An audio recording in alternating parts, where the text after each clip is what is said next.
boy, does it feel great to be alive on the beginning of Labor Day weekend on a Saturday evening on YouTube as a diehard, passionate Chicago Cubs YouTube baseball fan or what?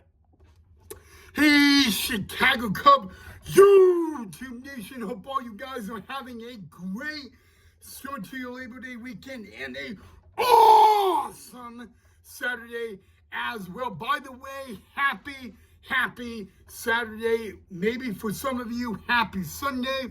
But let's get right into it, guys. Welcome back to the channel of Cubs Baseball with Ride Connect on YouTube. So in tonight's episode, we're going to celebrate something that happened 10 years ago today for the Chicago Cubs, guys. And then we are going to look into Game 2 highlights between the Cubs and the Rockies. But yes, guys, 10 years ago today, it was 10 years ago today on ESPN Sunday Night Baseball. It was Cubbies Dodgers from Dodger Stadium, guys. And 10 years ago today on ESPN Sunday Night Baseball, the Chicago Cubs defeated the LA Dodgers. And also on that exact same night and in that exact same game, Jake Arrieta threw a no-hitter. Yes, guys, 10 years ago today, Jake Arrieta threw a no-hitter on ESPN Sunday Night Baseball when the Cubs beat the Dodgers at Dodger Stadium, guys. So yes, guys, it is the 10-year anniversary of Jake Arrieta's Chicago Cubs no-hitter against the LA Dodgers, guys. And I can't believe that it is now 10 years, so it makes it a whole decade, guys. But what a night, what a time it was, guys. Also, guys, at that time and in that game, Joe Maddon was the Chicago Cub manager. All right, guys. Well, tonight was Game 2 of a 3-game series, the middle game of a 3-game series at Coors Field between the Cubs and the Rockies. It did not begin on time. There was a little bit of a rain delay, 15-20 minute rain delay to start off the game, guys, but it was a pair of right-handers on the mound. It was Javier Assad going for the Cubbies. It was McCade Brown going for the Rockies. McCade Brown, it was his second outing in the big leagues tonight, but he was making his Coors Field debut. So heading into tonight's game, the Cubs had a 77-58 overall record. They were 36-33 on the road. For the Rockies, a 38-97 overall record with a 21-46 record at home, guys. And the Cubs, with a win tonight, they would be able to win the series, guys. The Cubs would be able to score a run in the first inning, guys. The Cubs in the top of the first sent 6 men to the plate, and they were able to score 1 run on 2 hits, guys. The bottom of the first was so, guys, but what was really interesting about tonight's ball game, guys, is Javier Assad. Javier Assad only had 1 strikeout in his outing tonight, and Assad went 6 innings. McCade Brown, guys, would throw 84 pitches. He would go 4.0 innings, and he would have 3 strikeouts, guys. Now, what's funny is Javier Assad, 80 pitches thrown through 6 innings weren't. McCade Brown would go 4 innings and throw 84 pitches. But really, guys, the Rockies bullpen, you may say the Rockies had bad pitching, but tonight the Rockies bullpen was pretty good, guys. The Rockies would send 4 men out of their bullpen in the night's game. And despite the 4 men that came out of the Rockies bullpen only gave up 1 run in the night's game. But at the end of the night, guys, it was a low scoring ball game in Colorado, guys. The Rockies and the Cubbies, you would really think that it would be a high scoring game. It was a low scoring ball game. It was definitely not a lot of runs scored, guys, and both teams scored 2 times in an inning, but the highest amount of runs that were scored in the game happened twice, and they were both 2 runs, 1 for the Cubbies, 1 for the Rockies, guys. But talk about the Cubbies, guys.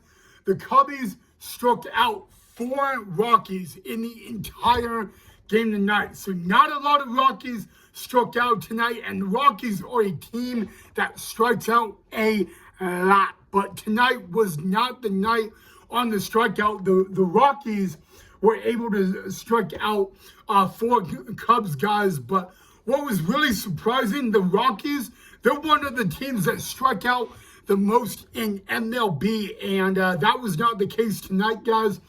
But the Rockies and the Cubs both did not have a lot of extra base hits. Coors Field is a hitter's ballpark. There were not a lot of extra base hits hit by the Cubbies and the Rockies tonight. But if you do want to know what the Cubs did, talk about our starter Javier Assad, 80 pitches thrown. He went 6 innings. Andrew Kritnich comes out of the bullpen. He throws 11 pitches and goes 1 inning. Then they turn it to Brad Keller. Brad Keller only went 1 inning, but Brad Keller threw 8 pitches. And then the closer, Daniel Palencia, would throw 13 pitches, get 1 inning of work. He got the save. So if Daniel Palencia got the save, that means that these Chicago Cubs have flown the W. And on a Saturday night in the beginning to Labor Day weekend, the Cubs win game 2 of the 3-game series, and they win the series. Your final score, Cubs win 4-3, a close ball game tonight, but a low scoring ball game in the Mile High City, guys, tonight. With the win tonight, the Cubs move to 78-58 overall, 37-33 on the road. With the loss tonight, the Rockies move to 38-98 overall and 21-47 at home, guys. Not another good year for the Colorado Rockies, guys. McKay Brown, the starting pitcher, gets the loss. He moves to 0-2 on the season. Javier Assad gets his very first win of the 2025 season. So congratulations to Mr. Javier Assad on that. Now, I do want to talk about one thing, and that's Daniel Palencia. Boy, you know what? His theme song when he walks onto the field at the friendly confines is Gasolina. Great song for him because he throws nothing but gas. I mean, what a closer he is. What a great game it was, guys. Came in to shut the Rockies down. Daniel Palencia, bottom of the 9th, he would face 3 men, strike out 2 out of the 3 men he faced, guys. And with the win on a Saturday night, the Cubs will go for the sweep tomorrow afternoon. And Matthew Boyd, one of the best pitchers for the Cubbies, will get the start tomorrow in Colorado. But yeah, guys, tomorrow, not just Sunday, the very last day of August, and then it will be Labor Day on Monday when the Cubs return home to take on the Atlanta Braves. The only team in the National League the Cubs have not faced yet, guys. And might I add, guys, I'm getting mixed up, guys. Did you guys know that 1 month from today will be the beginning of the 2025 MLB postseason? And if the season ended today, the Chicago Cubs would be in the postseason.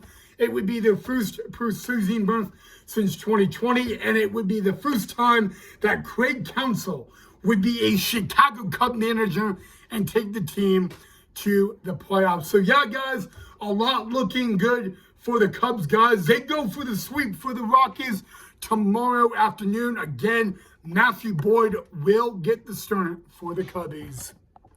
Well, guys, I do have to ask you guys this, okay? Do you guys think that the Chicago Cubs have a chance, at least a chance, to clinch the NL Central? Or do you believe the best chance for the Cubs to end up in the postseason in 2025 is in the wild card? But mainly the question I have for all you guys is, do you guys believe the Cubbies have a chance to clinch the NL Central in 2025? You guys can let me know your thoughts of that down below in the comment section. All right, guys, that is all I have for you guys on Cubs baseball with Ride Connect on YouTube. As you know, guys, tomorrow's Sunday. It's Labor Day Eve. It's the last day of August, and the Chicago Cubs will go for the sweep. But that is tomorrow, guys. If you guys enjoyed the video, you all know what to do. Drop a like if you enjoyed. Make sure you subscribe if you are not a subscriber, guys. And as always, go Cubs, go.